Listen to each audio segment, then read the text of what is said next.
warahmatullahi wabarakatuh. Perkenalkan, nama saya Asyifa Nadifa Salsabila dengan NIM 1051111048822 dari kelas 1B Keperawatan.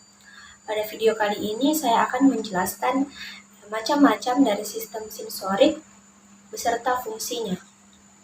Yang pertama ada indera penglihatan. Indera penglihatan terbagi menjadi 3 bagian, yaitu jaringan refraksi mata, retina, dan bagian pendukung. Jaringan refraksi mata adalah jaringan yang memfokuskan cahaya sehingga bisa melihat gambar dengan jelas. Demikian sebaliknya.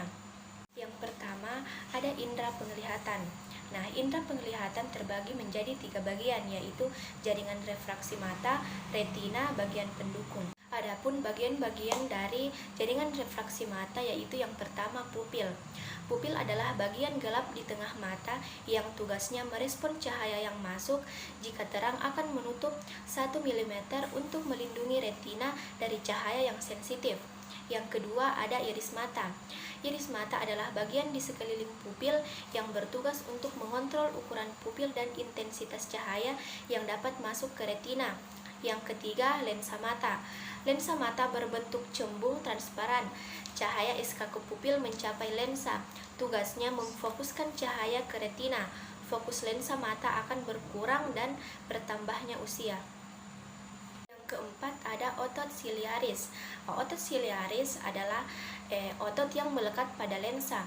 Tugasnya sebagai akomodasi lensa untuk mengatur bentuk lensa dalam pemrosesan cahaya. Yang kelima ada kornea. Kornea adalah lapisan transparan yang melindungi pupil, iris mata, bilik mata depan yang berfungsi sebagai sistem fokus pada mata. Untuk bagian kedua ada retina. Retina adalah lapisan paling dalam yang terdiri atas 120 juta sel foreseptor yang mendeteksi cahaya lalu mengubahnya jadi impuls listrik untuk dikirim ke otak lalu diproses. Adapun bagian-bagian dari retina yang pertama ada sel kerucut. Sel kerucut bertanggung jawab pada penglihatan warna yang fokus. Sel kerucut bekerja dalam cahaya normal dan membuat kita bisa membedakan warna. Yang kedua ada sel batang. Sel batang tidak bisa membedakan warna namun sangat sensitif dalam mendeteksi jumlah cahaya terendah. Yang ketiga ada saraf optik. Saraf optik atau sel ganglion berfungsi sebagai pengantar informasi cahaya dari retina ke otak. Setiap bagian sel ganglion memuat informasi cahaya yang berbeda. Selanjutnya ada bagian pendukung. Di bagian pendukung terbagi menjadi 3 bagian, yaitu sklera. Sklera adalah bagian putih pada mata yang berfungsi melindungi bola mata. Yang kedua ada konjungtiva.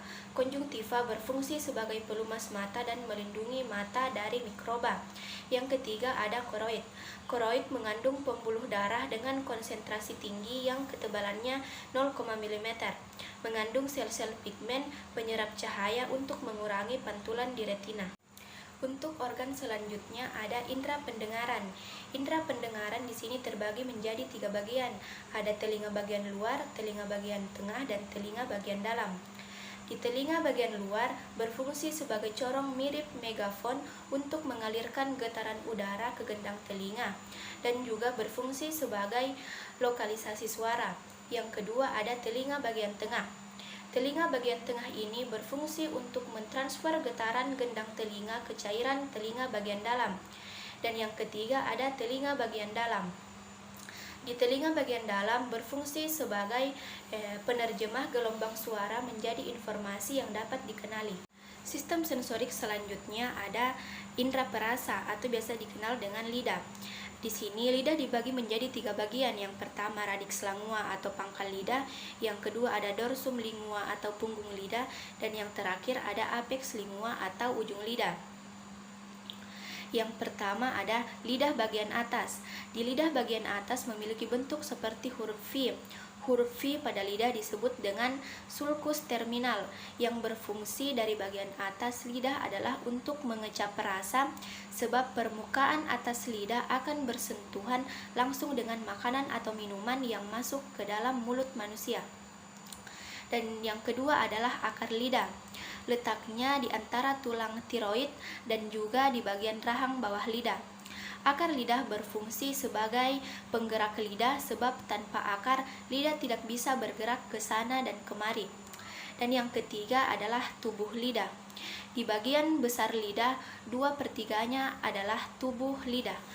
Papila di bagian tubuh lidah memiliki fungsi sebagai pembantu mengidentifikasikan rasa yang berbeda dari makanan. Papila yang ada di bagian tubuh lidah memiliki 4 jenis utama, yaitu yang pertama papilia filiform, yang kedua papilia foliate, papilia fungiform, dan yang keempat ada papilia circumvallate.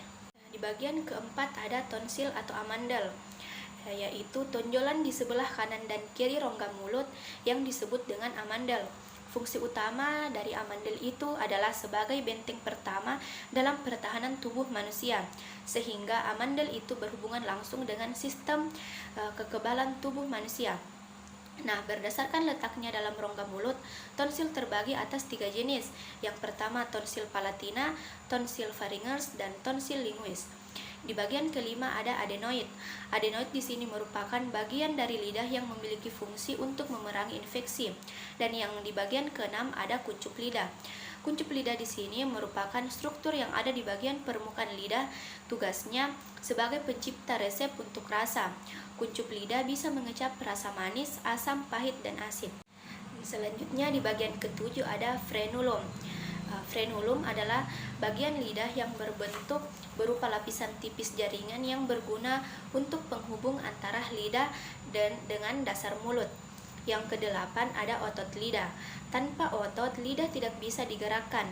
Otot di dalam lidah terbagi menjadi 2 kelompok, yaitu kelompok lidah intrinsik dan kelompok lidah ekstrinsik. Otot intrinsik memiliki fungsi dalam pengubah bentuk lidah. Adapun otot ekstrinsik memiliki fungsi berupa pengubahan posisi lidah. Selanjutnya di bagian keempat ada indera penciuman. Bagian-bagian dari hidung yaitu yang pertama tulang hidung, serabut saraf pembau atau olfaktori, ada serabut saraf ke otak, ada silia saraf pembau, dan lendir. Yang pertama ada hidung bagian luar. Hidung memiliki 2 lubang yang secara anatomis disebut sebagai inares. Kedua lubang hidung dipisahkan oleh struktur yang terbuat dari tulang rawan yang disebut sebagai septum. Secara keseluruhan, bagian luar hidung bentuknya terlihat seperti segitiga, dinamakan meatus eksternal. Selain tulang rawan, meatus eksternal juga terdiri dari kulit dan jaringan lemak. Di hidung bagian luar juga terdapat otot yang membantu dalam membentukkan ekspresi wajah. Yang kedua ada rongga hidung. Susunan rongga hidung manusia cukup kompleks. Struktur ini dimulai dari bagian depan lubang hidung yang dinamakan vestibulum. Area ini dilapisi oleh lapisan sel yang bernama epitelium. Yang ketiga ada membran mukosa. Membran mukosa merupakan bagian yang melapisi sebagian besar rongga hidung. Bagian ini berfungsi untuk membuat udara yang kita hidup menjadi lebih lembab dan hangat. Lapisan membran mukosa juga berfungsi untuk menyaring udara. Yang keempat ada lubang sinus. Lubang sinus terdiri dari 4 jenis, yaitu sinus etmoidal, sinus maxilla, sinus frontalis, dan sinus phenoidal. Lubang sinus berfungsi untuk meringankan beban di tenggorokan kepala, sehingga kepala kita tidak terasa terlalu berat. Sistem sensorik yang terakhir adalah kulit atau biasa dikenal dengan indera peraba.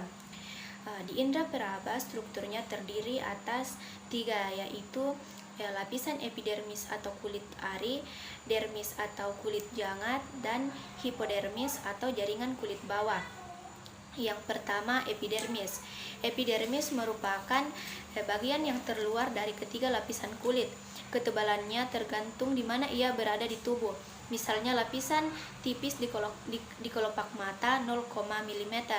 Lapisan ini paling tebal di telapak tangan dan di telapak kaki atau 1, mm. Selanjutnya di lapisan epidermis juga terdiri dari 5 lapisan, yaitu yang pertama stratum basale, stratum psinosum, stratum granulosum, stratum lucidum, dan stratum corneum. Selanjutnya di epidermis juga mengandung tiga sel khusus, yaitu yang pertama sel melanosit, yang kedua sel Langerhans, dan yang ketiga sel Merkel. Selanjutnya di bagian kedua ada dermis. Dermis adalah lapisan tengah yang terletak di antara epidermis dan jaringan subkutan. Lapisan kulit ini berisi jaringan ikat, kapiler darah, kelenjar minyak dan keringat, ujung saraf, serta folikel rambut. Lapisan ini dibagi menjadi dua bagian, yaitu dermis papiler yang merupakan lapisan atas yang tipis, dan yang kedua ada dermis retikuler yang merupakan lapisan bawah yang tebal. Selanjutnya, yang terakhir ada jaringan hipodermis atau jaringan subkutam. Di lapisan ini terdalam dari kulit adalah jaringan subkutam, hipodermis, dan subkutis. Secara teknis ini bukan bagian dari kulit, tetapi membantu menempelkan kulit ke tulang dan otot, sehingga jaringan subkutam juga menyediakan kulit dengan saraf dan suplai darah. Nah, hipodermis mengandung sebagian besar lemak, jaringan ikat, dan elastin yang merupakan protein elastis yang membantu jaringan kembali ke bentuk normal setelah peregangan. Tingginya kadar lemak membantu melindungi tubuh dan mencegah tubuh kehilangan terlalu banyak panas, sehingga lapisan lemak juga bertindak sebagai pelindung bantalan tulang dan otot. Kulit adalah organ besar dan kompleks, dan dengan berbagai fungsi vital, mulai dari melindungi tubuh dari patogen hingga membantu menjaga suhu tubuh